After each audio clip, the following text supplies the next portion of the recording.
5 months after his father's passing, Clifton Anderson was ambling alongside his mother as they exited a boisterous Mardi Gras parade in the vibrant streets of New Orleans.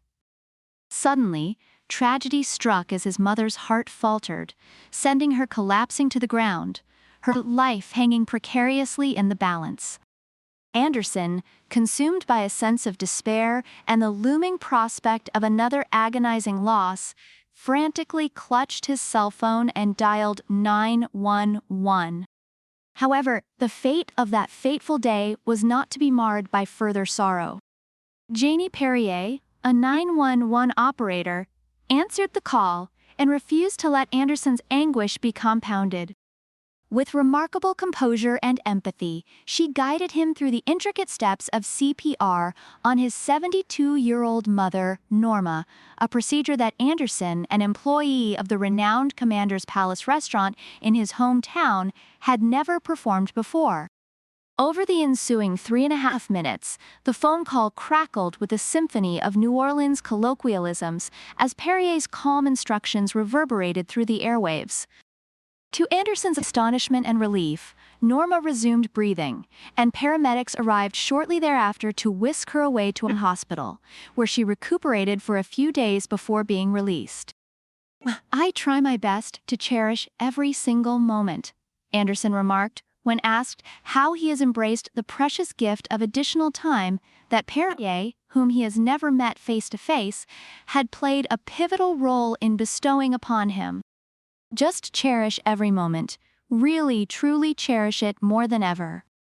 Quote, "The leaders of the Emergency Communications Center where Perrier works invited her and Anderson to publicly share their fateful interaction, recognizing that the approximately 16,000 calls that operators like Perrier handle annually seldom culminate in such positive outcomes.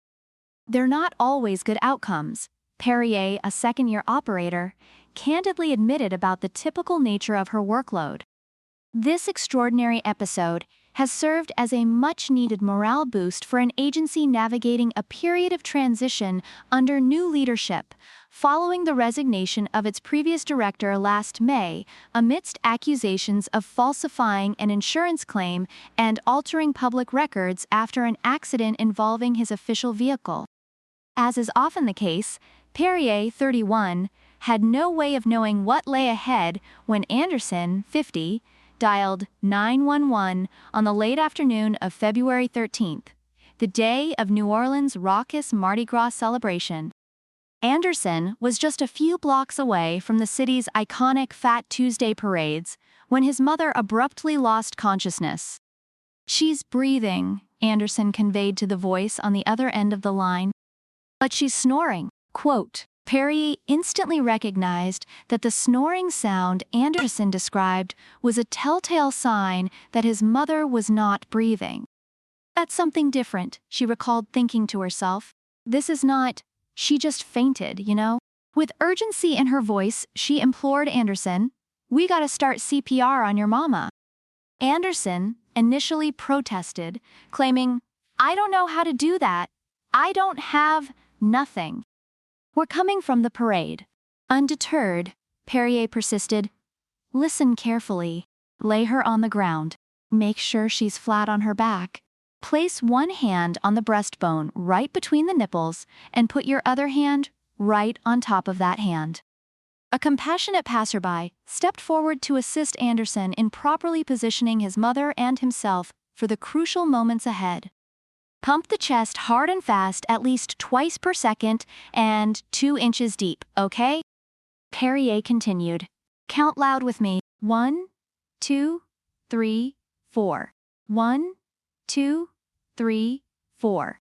1, 2, 3, 4. Quote, Anderson diligently followed the instructions relayed over the phone call. "Yes, ma'am," he responded, later adding, "There you go." Come on. After several minutes, Perrier inquired about his mother's condition. "Is she coming up?" To his immense relief, Anderson replied, She's trying. Come on, mama.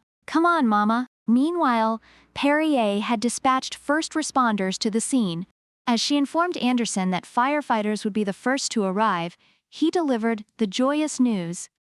"Okay, cool. Relax, Mom, I'm here." "Yeah, she's breathing." "Relax," he exclaimed. "She's trying to open her eyes." Perrier cautioned Anderson that his mother should refrain from eating or drinking, as that could potentially lead to further complications. Additionally, she advised him to lay his mother on her side if she appeared nauseated or less alert, and with that, the call concluded. Within 4 seconds, firefighters arrived on the scene, swiftly followed by paramedics who transported Norma to a nearby hospital, where she received treatment for cardiac arrest for the next 4 days. She eventually made a full recovery and was discharged back into Anderson's care, who expressed his profound gratitude for not having to endure the back-to-back pain of planning another funeral so soon after losing his father to a protracted illness in September. Perrier attributed Anderson's mother's survival to his prompt adherence to the instructions that she and her colleagues are meticulously trained to provide. She acknowledged that other callers can be hostile and confrontational, citing a recent instance where an irate individual hurled profanities and threats at her, culminating in a declaration of "fuck 911" and a vow to unleash a local television investigative reporter on the agency. Perrier expressed her understanding of the immense stress that callers often experience during life-threatening emergencies. However, she emphasized that callers who are receptive to what's being told to them on the line could actually save a life. Quote, "In the days and weeks that followed, Anderson, Indiana, addition to his regular duties of delivering wine bottles to patrons and occasionally pouring their glasses at Commander's palace, dedicated himself to doting on his mother, savoring every precious moment with her." He wholeheartedly credits Perrier with making this possible. "She's a real angel," Anderson said, "and she's really the reason why I'm able to still have my sanity, because I still have my mother." Quote,